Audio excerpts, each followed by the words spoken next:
Now for today's program. Aaron David Miller is a senior fellow at the Carnegie Endowment for International Peace and a former State Department Middle East analyst and negotiator in Republican and Democratic administrations. Aaron is a frequent commentator on CNN, MSNBC, NPR, and BBC, and his articles have appeared in the New York Times, The Washington Post, Foreign Policy, and Foreign Affairs. Aaron is an advisory board member for Moment's own Moment Institute Middle East Fellows Program. Robert Siegel was the senior host of NPR's award-winning evening news magazine All Things Considered for 30 years. He was awarded the Edward Murrow Lifetime Achievement Award in Journalism and has been honored with 3 silver batons from Alfred I. DuPont Columbia University, as well as the American Bar Association's Silver Gavel Award. Currently, he hosts Navigating the New Abnormal, a series of web seminars sponsored by American Friends of Rabin Medical Center.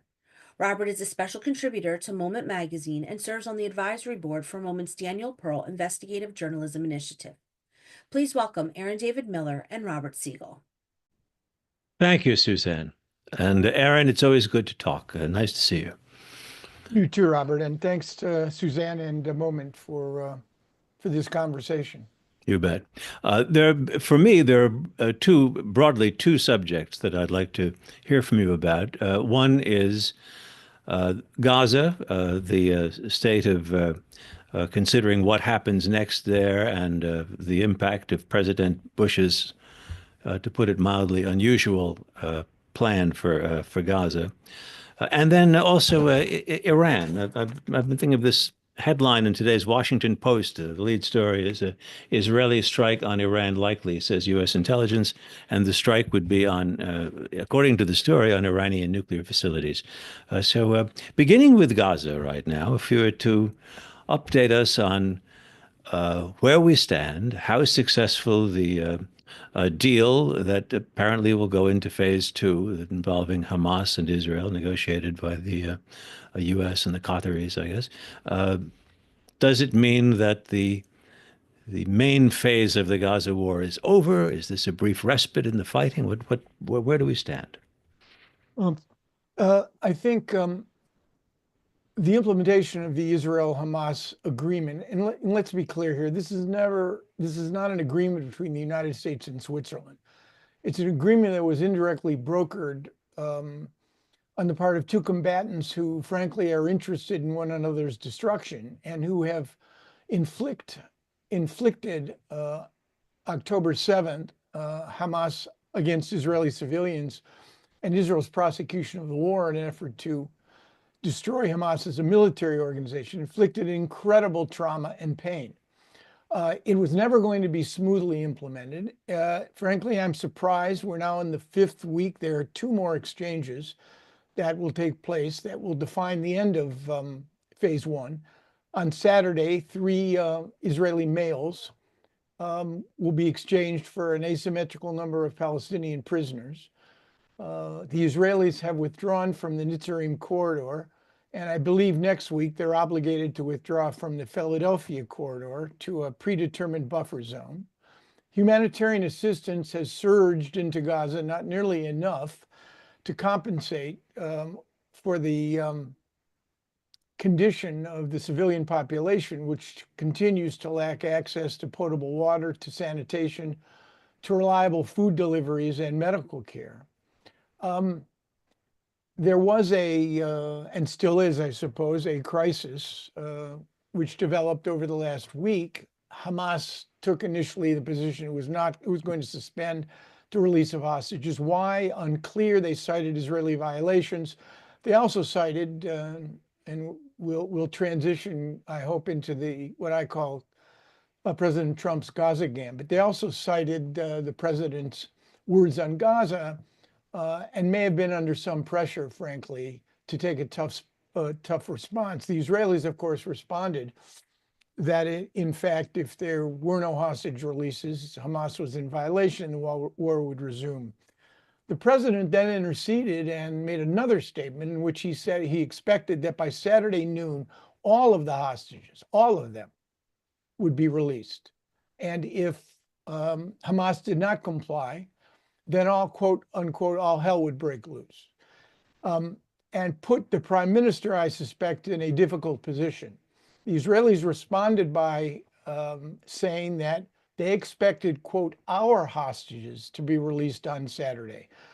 So Mr. Netanyahu and Hamas, I think, have finally settled down and agreed that this Saturday, the deal as agreed would go forward. Again, 3 Israeli males in exchange for an asymmetrical number of Palestinian prisoners. I would only provide my judgment that the contretemps that we witnessed, even without the president's, I would argue, unhelpful remarks, to say the least, is a foreshadowing. It's a foreshadowing of the reality that it's almost inconceivable to me right now that phase 1 will smoothly evolve into phase 2. Phase 2 obligates both parties to make decisions, in my judgment, that they simply are not prepared to make at the moment. What could change? I can't identify any factors in this regard. So I think we are approaching, by the first week in March, a real crisis. To say a real crisis in this context, I mean, we've had crisis after crisis after crisis, but you mean a breakdown of the entire peace initiative Right, and because fighting resuming. Right, because phase 2 obligates Hamas to release the remaining hostages. And the Israelis estimate, how reliable the numbers are, I'm not sure, that if phase 1 is completed, there will be 33 hostages, 8, including 8 dead, that will be released in the 6th stage. That would leave Hamas roughly with 59 hostages, mostly Israeli soldiers, half of whom the Israelis believe are dead. Hamas would be obligated to release the remaining hostages, Israel to end the war and to withdraw Israeli forces from Gaza. I see absolutely no way that Hamas is going to release any additional hostages after phase 1 unless they had guarantees, ironclad guarantees, that the war would end and Israel would withdraw its forces. Nobody is going to give Hamas those guarantees. Israel, on the other hand, and this is where the Prime Minister's political equities come into play, is not going to stop their military activity, let alone withdraw from Gaza. And this is one of the results of the president's meeting with Netanyahu in Washington. The president seems to have bought on to Mr. Netanyahu's third objective, releasing hostages, destroying Hamas as an organized military force. The president seems to have bought on to the third element of the triad here, which is preventing Hamas not only from governing Gaza, but from having a senior leadership with influence in Gaza. And the government has called for the expulsion of the senior leadership.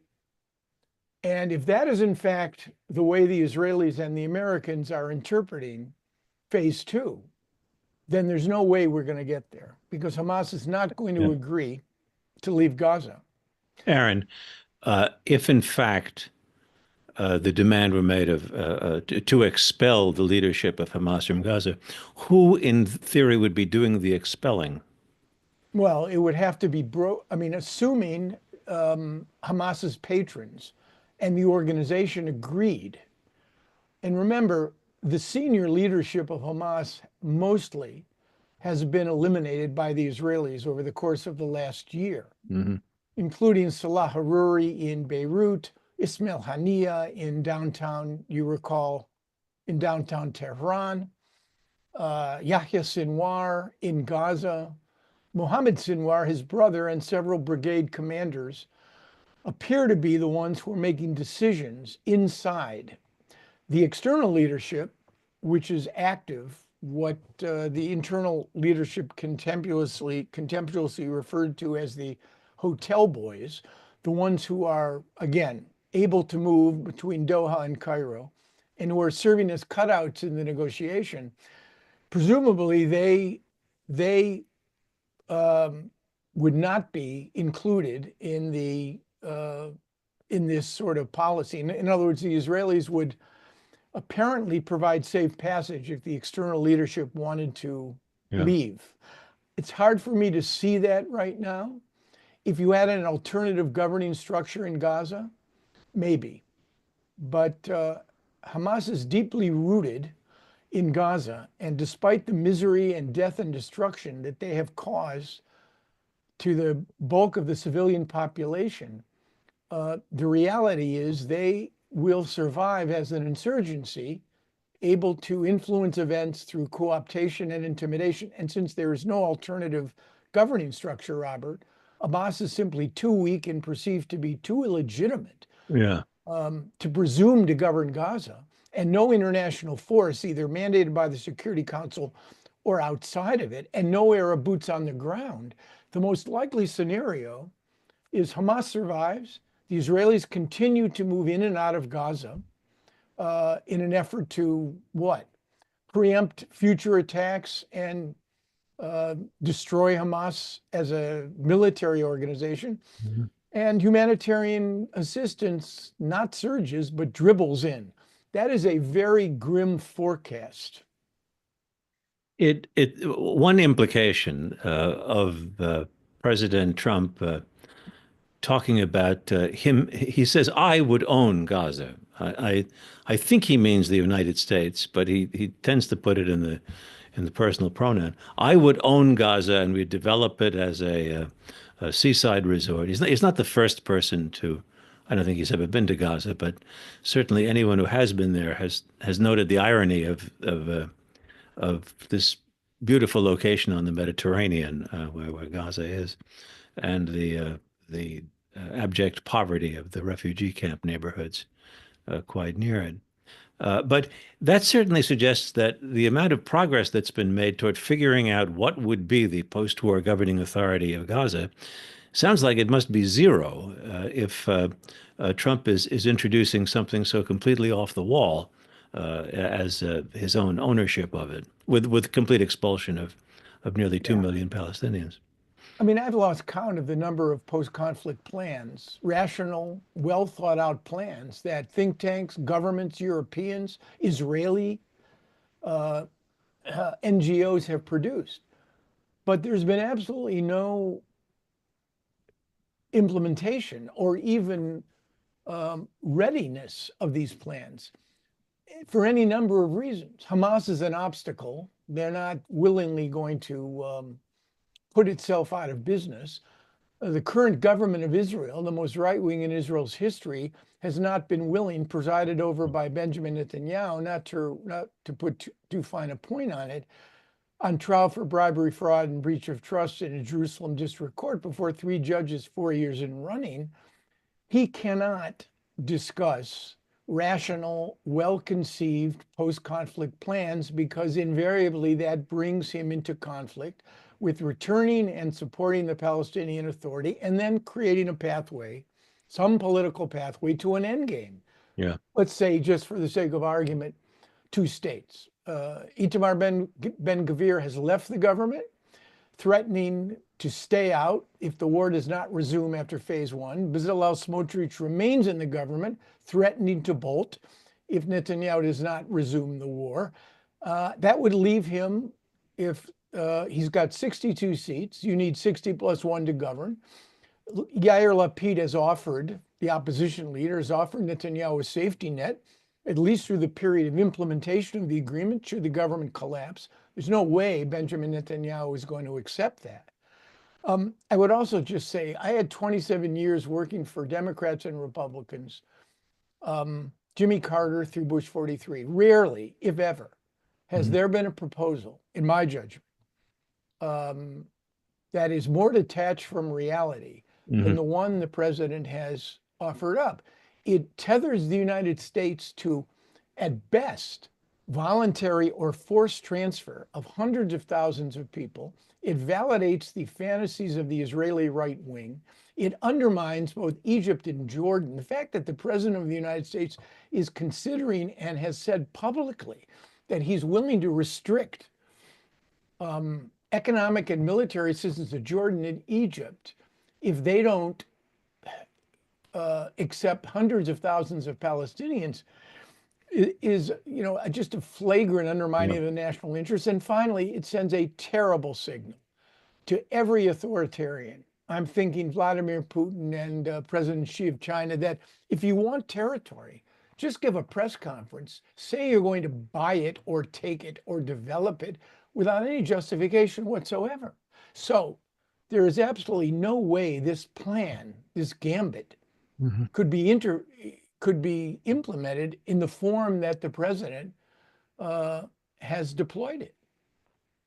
Aaron, the impact of all of this on Gaza has been it's been pretty palpable, and we've all seen many pictures of this hellscape of this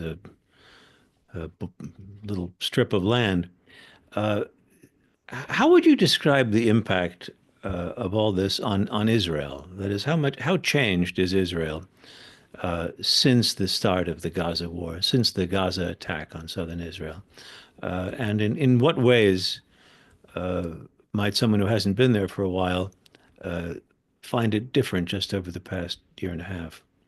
I mean, it's really since the accession of the Netanyahu government in December 2022, I think you've seen this country just shy of 10 million people whipsawed in ways that, and traumatized in ways that I think it's never been before. I mean, my wife Lindsay and I were in Jerusalem, October 6, 1973, which was then the greatest intelligence failure in Israel's history and the greatest trauma. And yet, within 6 years of that attack, I watched on the White House lawn Sadat, Begin, and Carter sign a full treaty of peace. This trauma has fundamentally shaken, I think, Israel's confidence in its governing structure. Certainly in the IDF, it's manifested a degree of vulnerability and fear, and shaken the confidence of what the World Happiness Index still identifies as one of the 11 happiest countries in the world.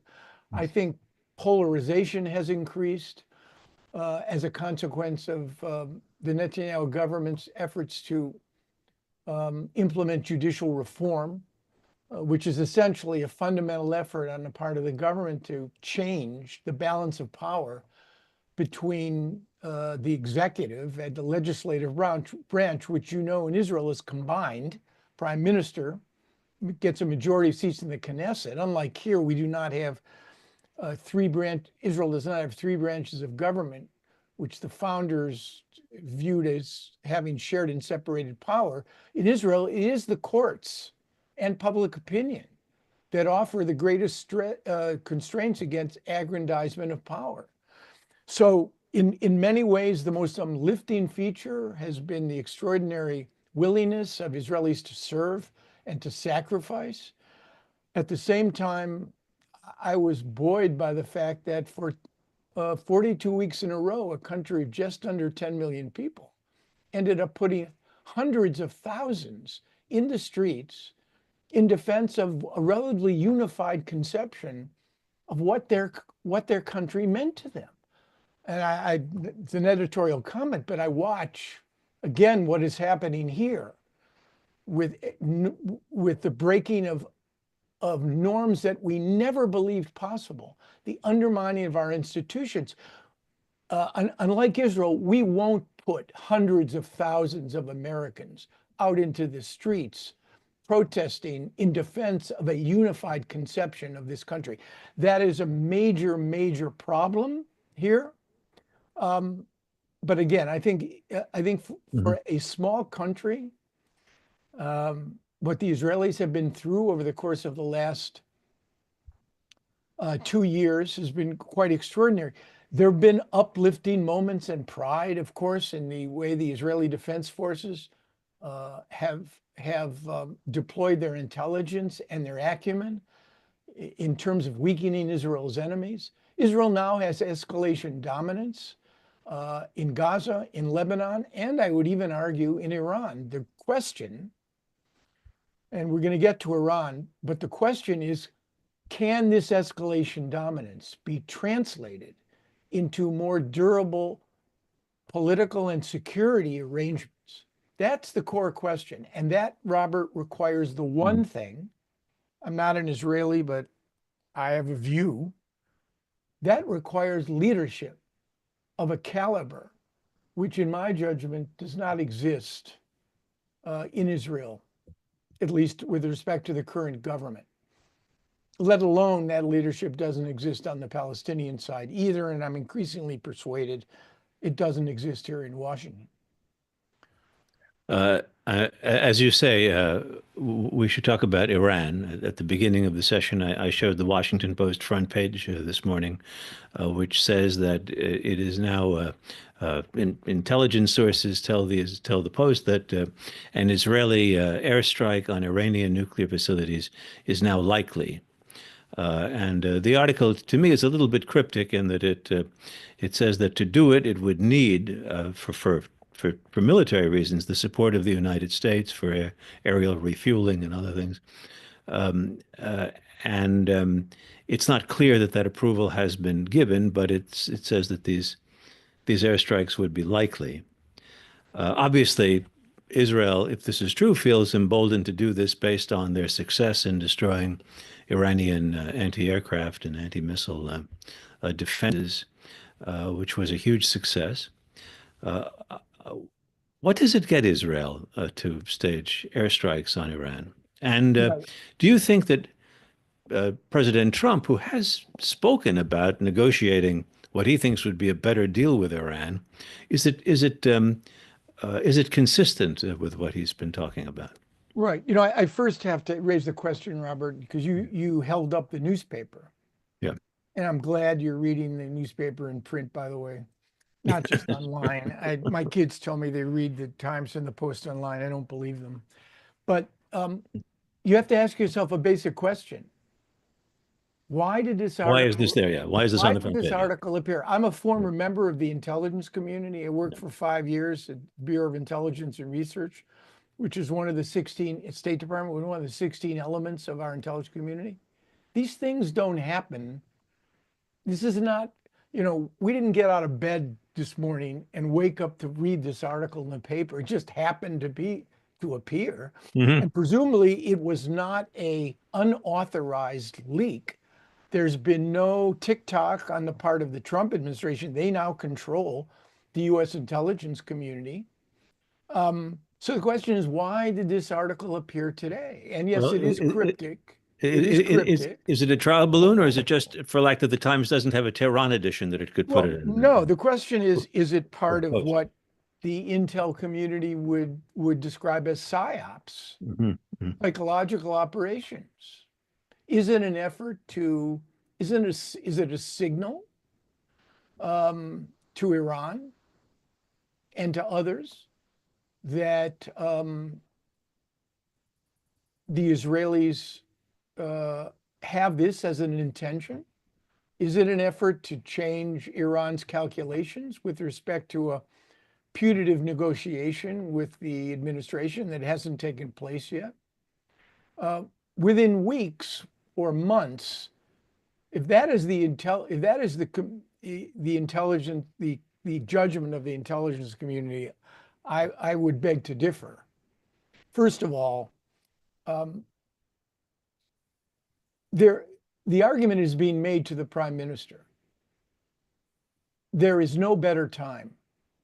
There will never be a better time for Israel to strike Iranian nuclear sites than now. Hezbollah has been revealed to be a hollow shell of itself. Mm-hmm. Hamas has no organized military capacity. The Houthis are a nuisance, but they're 1,300 miles away. Our air defenses more or less can deal with their long-range ballistic missiles and drones. Who is making this argument to Netanyahu? I think there is certainly a portion of the Israeli intelligence community, and I'm sure former or even current members of Israeli military planners, and his own circle, his confidants. And, the axis of resistance has proven to be weak. As one Israeli general has said, we are now playing soccer with Iran, but they have no goalie. Their S-300s, their air defense systems have been obliterated by the Israelis.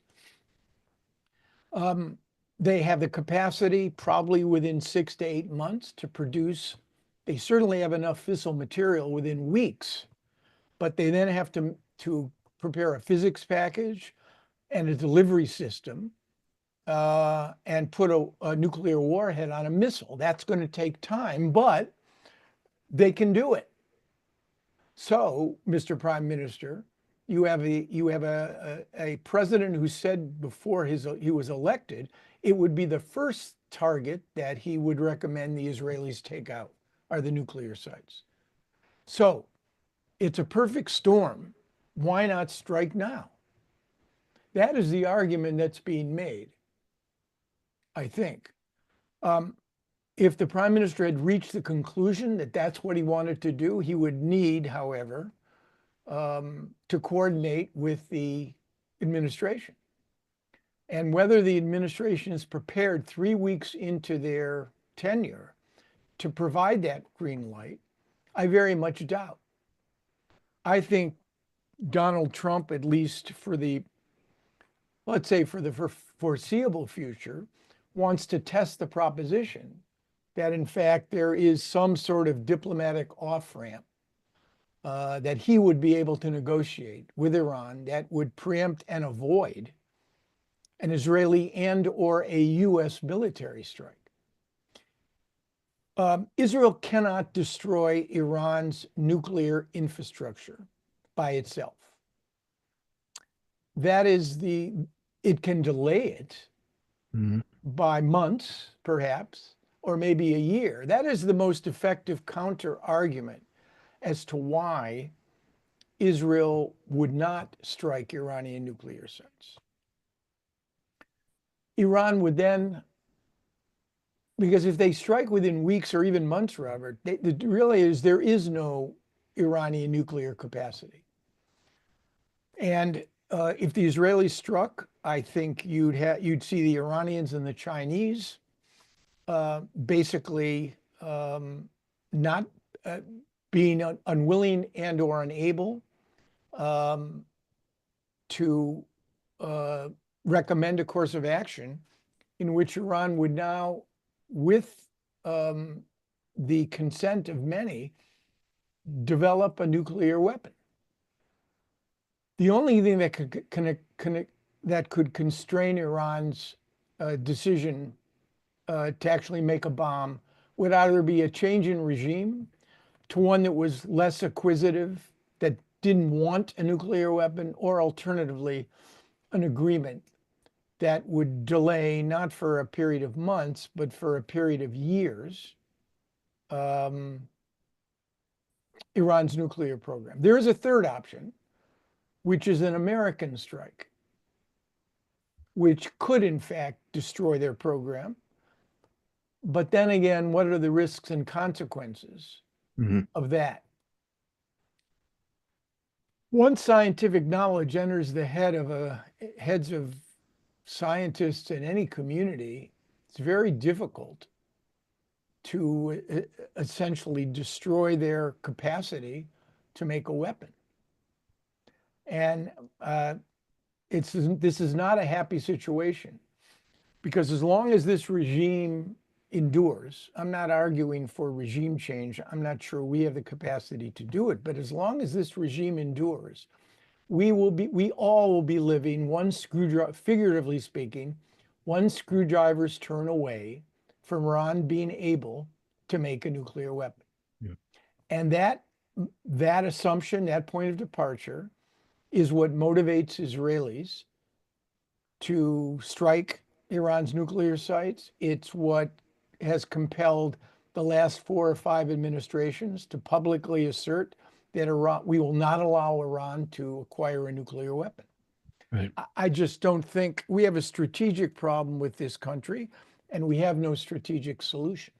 Yeah. President Trump, I think, if I read the news correctly, in his phone calls about Ukraine and his phone call with President Putin and Zelensky, was also talking with Saudi Arabia, and that Saudi Arabia, oddly, is a potential venue for negotiations over the war in Ukraine. I just wondered whether what Russia's stake is. That is, would Iranian nuclear disarmament be something that the Russians could engineer and do for the United States as the United States concedes Russian demands over Ukraine? Interesting, potentially interesting trade-off. Yeah. Um, you know, Iran and Russia have a very close relationship. I mean, the Iranians have provided drone technology and drones, which the Russians are now making indigenously. Mhm. So I'm not sure the Russians are in need of Iran as an ally for munitions. Putin is winning the war in his mind, and he actually is able to maintain Russian losses and inflict those on a much smaller country, which means he's in no position right now to want to see the war ended, except on terms that would enable him over time. And he has every indication is that he will maintain himself in power. He wants to see Ukraine made unlivable and uninvestable. And that means the kind of diplomatic off ramp that would prevent a major security presence in Ukraine, either by the United States or European forces, and an accession to NATO. Would he would Trump enlist Putin in an effort to push Iran to the negotiating table? And would the Saudis acquiesce in that Mhm. if Putin was amenable excuse me, Trump was amenable to Putin's demands on Ukraine? It's an interesting possibility. Saudi Arabia, by the way, is likely going to be the venue for any number of reasons. First of all, there's no extradition. Mr. Putin cannot travel, as you Mhm. know. Mhm. Saudi Arabia guarantees no protests, no extradition, and a degree of comfort for both Putin and Trump. Remember, MBS Mohammed bin Salman was the first phone call that Donald Trump made on January 22nd after the inauguration. Trump is planning his first foreign trip, which could easily coincide with a Trump-Putin summit in Saudi Arabia. So his business interests compel him there. The Abraham Accords compel him to be interested in the Gulf and Saudi. The way they flatter him, the crown prince, all of that means that Saudi is in his comfort zone. And it is also because of the close relationship between Putin and MBS, it's in Putin's comfort zone as well. It has been since the Abraham Accords were announced. It's been talked about how the big fish would be Saudi Arabia, the big deal that could spring from this normalization of ties between Israel and Sunni Arab states in the Middle East would be for Saudi Arabia to join in, and I think we can appreciate what the why the Israelis would see that as a plus. What's in it for the Saudis exactly? If they can deal directly with Donald Trump, if they can become players in the region, and if they get in response ideas like, why don't you take a few 100,000 Palestinians out of Gaza? What is so important to them about potential normalization? Obviously, not enough to make them do it by now. What's in it for them? Uh, the Saudis want three things, which the Israelis cannot give them. Only we can give them. Number one, They want a mutual defense pact with something very close to an Article 5 commitment out of NATO, that if Saudi was attacked, we would come to their defense. I'd ask a question of you and our viewers. Do you know the last time the United States signed a mutual defense pact with any country? I'm driving a point to say how unique this is. I've been against this from the beginning. It was the revision of the 1960 US-Japan Treaty. We have not signed a mutual defense pact with any country since 1960. Mohammed bin Salman wants it. That's number one. And the Biden administration was very close over the last year to negotiating the terms of that agreement with Saudi Arabia. That's number one. Second, the Saudis want the capacity to extract plutonium or enrich uranium on Saudi soil. They want what the Obama administration basically acknowledged in the Iran nuclear agreement, that Iran would have the right to enrich uranium. Saudis want that. If Iranians have it, the Saudis want it. That's the second thing they want. And that would be a violation of our non-proliferation policy. The South Koreans have wanted that capacity for years. We've resisted. And third, the Saudis want access to the most sophisticated, well, they're perfectly prepared to pay for them, access to high-end US military equipment. That's what they want. The Israelis cannot give them that. Only we can give them that. Normalization will not happen unless, well, let's put it this way. Normalization now runs through Gaza and through some pathway which the Israelis and the Americans would have to commit to toward Palestinian statehood. It's a big deal, Robert, if it could be done. I mean, Google Donald Trump and the Nobel Peace Prize. Although it's interesting, in the presser, an Israeli journalist asked him, did he think he could get a Nobel for an Israeli-Saudi normalization? And he responded, they're never going to give me a Nobel. I'm not going to. That was his response. I think that's fairly realistic of him. He's criticized Obama for getting one, which you could scratch your head all day long and try to figure out why the Nobel Committee gave a Nobel Peace Prize to Barack Obama. I mean, it took Jimmy Carter decades to it was to get wasn't it about 1 year into his presidency that Obama was given the Nobel Peace Prize? I mean, what did Barack Obama do to deserve a Nobel Peace Prize? I mean, Jimmy Carter deserved one in 1979. Yeah. When the Nobel Committee chose not to do that, it waited decades and finally he got one for his work, other work. Well, you haven't exactly been brimming with optimism about the region or U.S. relations with the region or relations between Israelis and Palestinians or Saudis, for that matter. So let's assume that nothing much happens, that there is no major move, major change of policy, just things just continue to go this way. What's at risk? I mean, what's the danger of diplomatic failure or inaction at this point? It's a very good question. It prompts another question, which are you talking about for the United States? For the United States. I was thinking more for the region, but also for us. I mean, look, yes. You've got 5 Arab states in active phases of dysfunction: Lebanon, Syria, Iraq, Libya, and Yemen. All right. The Middle East is not a land of opportunity for the United States.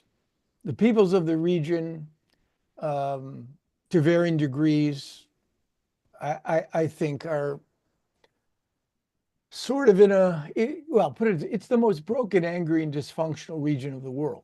There are fewer democracies there. The CIA's top 10 major terrorist groups, fair number, originate in the region.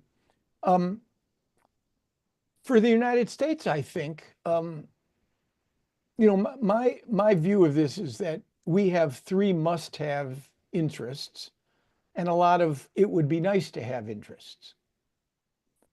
Are any of our must-have interests jeopardized by what happens between Israelis and Palestinians? Three interests. Number one, counterterrorism, preventing another attack on the homeland or on American assets in the region. That's interest number one. Maintaining access to Arab oil and hydrocarbons, not because we need them. We are now the world's largest exporter of oil, producer of oil, but the rest of the world needs them. And oil trades in a single market. If there's a disruption at point A, then it affects B, C, D, and E. That's the second interest we have.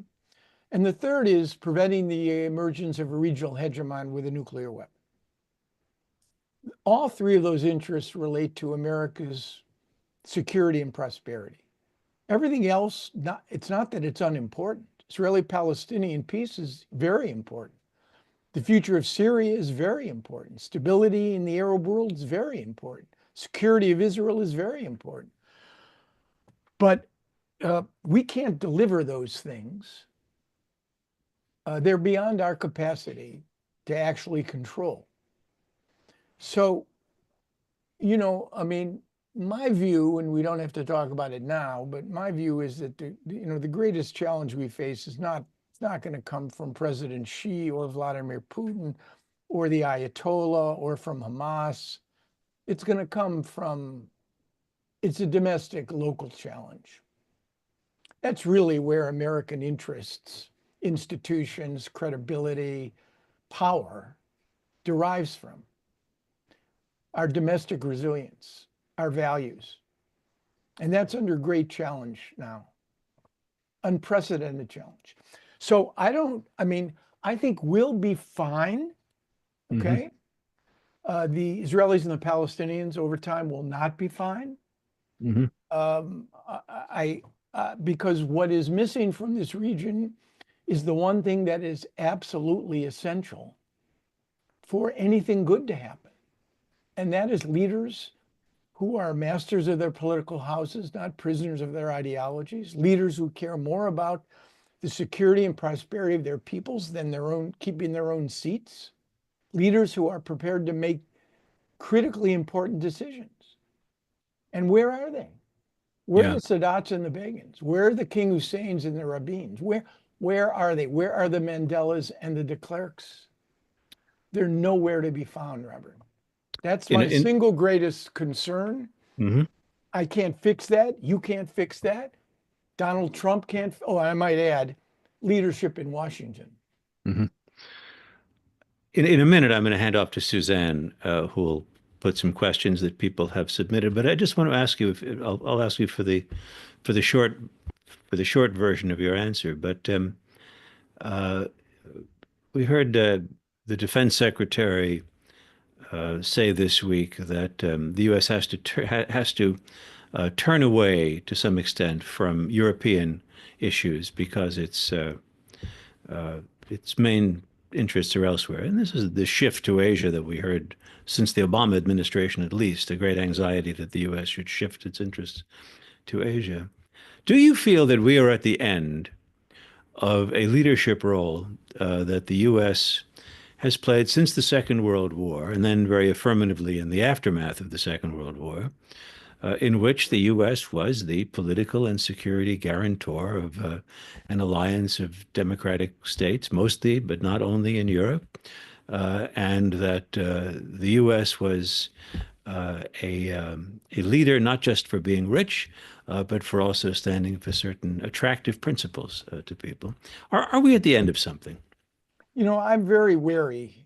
Have you written a book called The End of Greatness? Why America Can't Have and Doesn't Want Another Great President? I'm very wary of ends of anything. I just interviewed Frank Fukuyama, The End of History, and The Last Man. No, I would answer your question because I have faith in the Republic. and in the future. And since I have two grown kids and occupy a tiny space on this planet for a very short period of time, I don't have the right to say the end of. No, I won't say we can't have Israeli-Palestinian peace. I believe we can.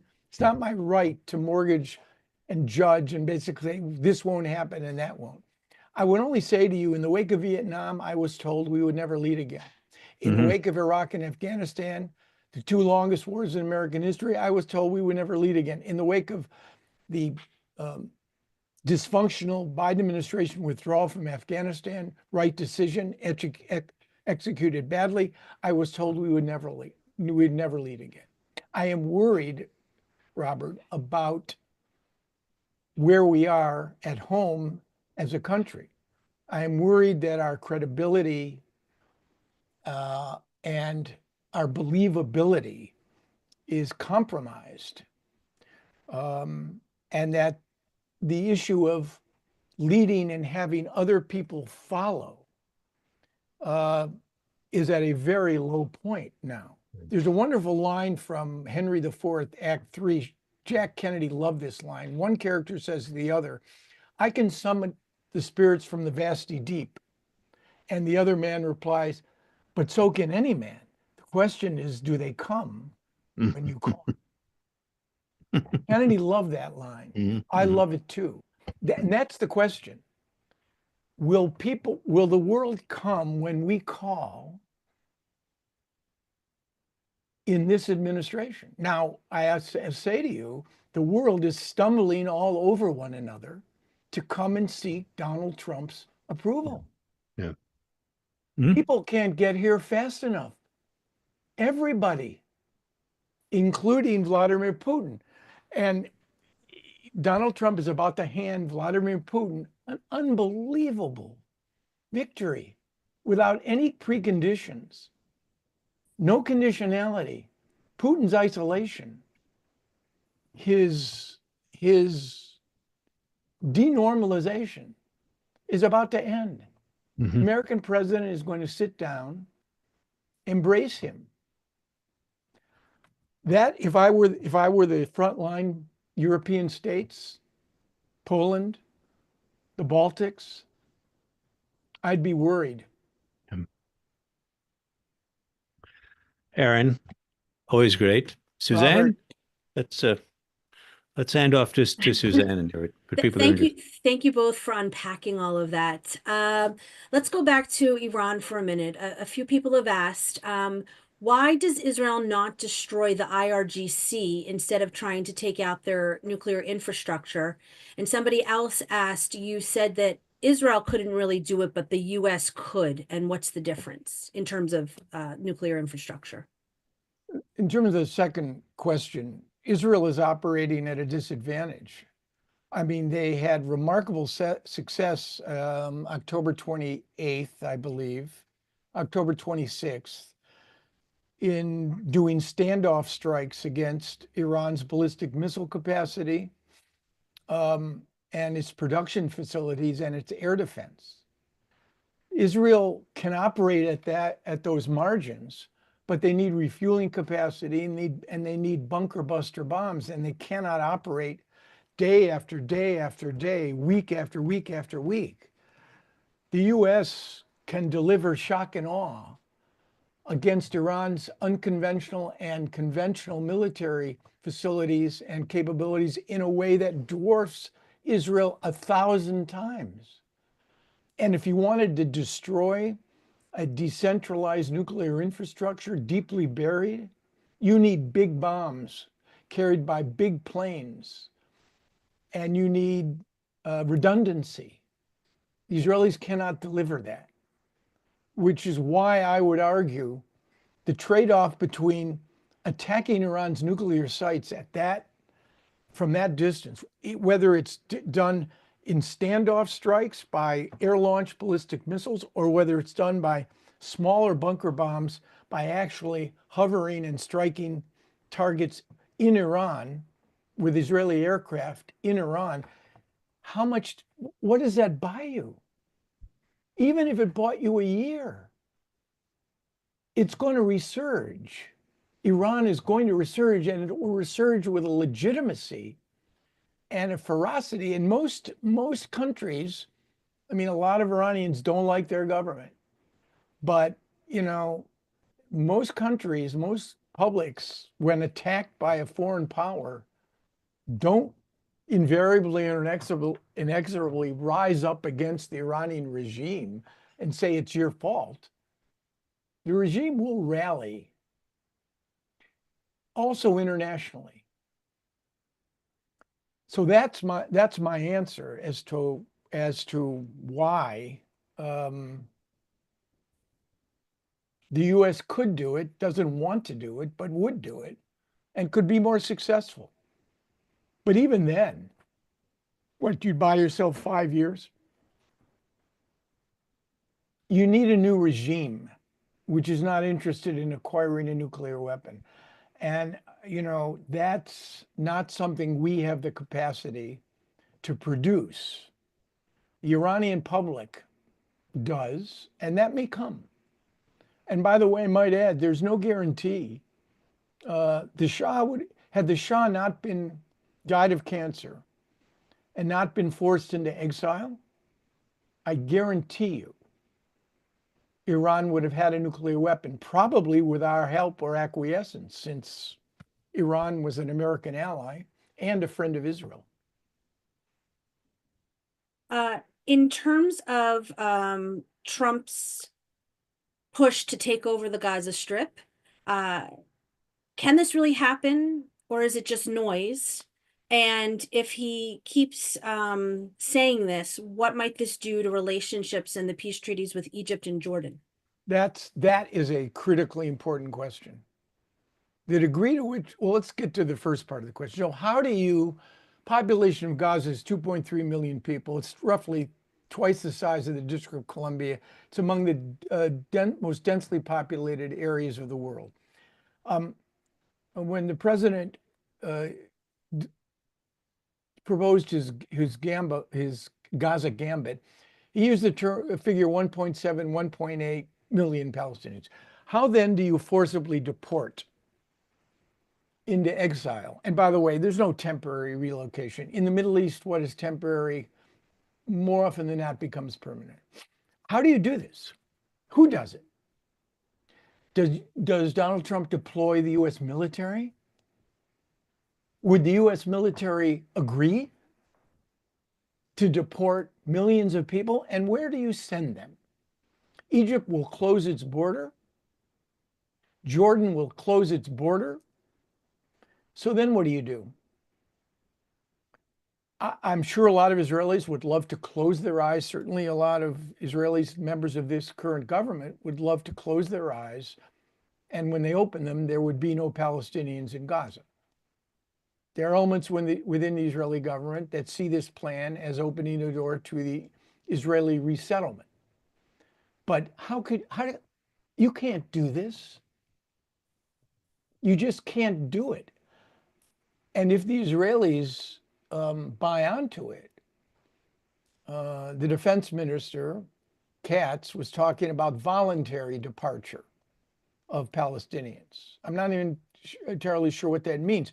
If it means that the Israelis would permit Palestinians to leave, I'm sure there are any number of Palestinians who probably would leave Gaza.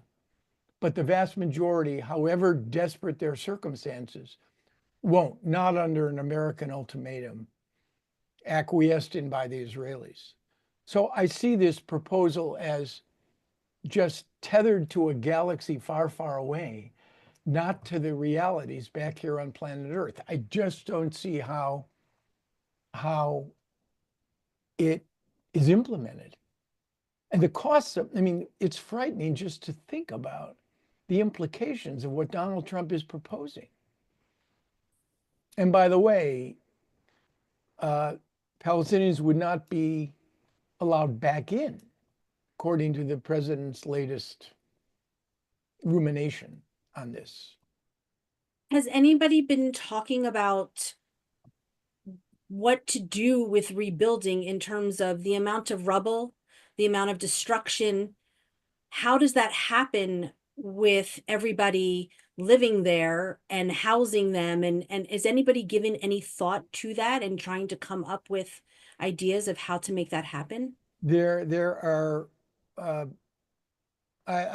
don't think there's scores, but there are numerous rational plans for post-conflict in Gaza. How to create effective Palestinian governance, security architecture, how to mobilize resources. It can be done, but it requires ending the war. It requires ending the hostage ordeal.